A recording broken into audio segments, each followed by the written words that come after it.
Сәлем достар, қалайсыздар? Сіздермен бүгін үй жағдайында осындай қоюлатылған сүттің рецептімен бөлісетін боламын. Видеоның соңына дейін көріңіздер. Ол үшін бізге мынадай ингредиенттер қажет болады. Сары май 72,5% немесе одан да жоғары, шекер және сүт қажет болады.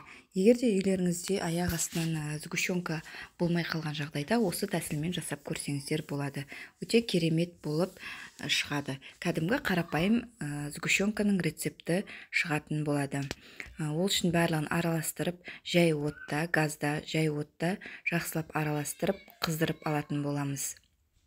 Міндетті түрде араластырып тұрыңыздар. Міне осылай араластыру керек.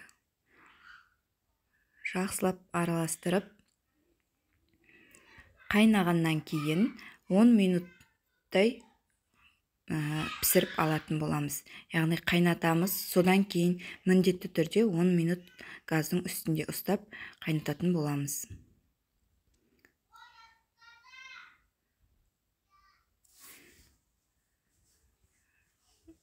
Қайнаған кезде көпіршіп, өте көлемі ұлғайып кететін болады. Сондықтан да осындай тереңдеу ыдыс алып пайдаланған жөн. Осылай міне қайнауы керек. Қайнаған кезде оттың астын баяулатып 10 минуттай қайнататын боламыз. Енді дайын болған сгущенка міне бөлме температурасына дейін салқындатып алған кезде осындай болды. Яғни кәдімгі үй жағдайында қарапайым сгущенканы дайындап алдым. Енді дайын болған сгущенкамды кез келген ыдысқа салып алсаңыздар болады.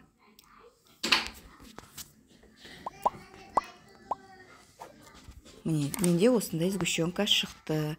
Видеом ұнаса лайк басып, пікір қалдырып, каналыма тіркелуді ұмытпаңыздар, достар.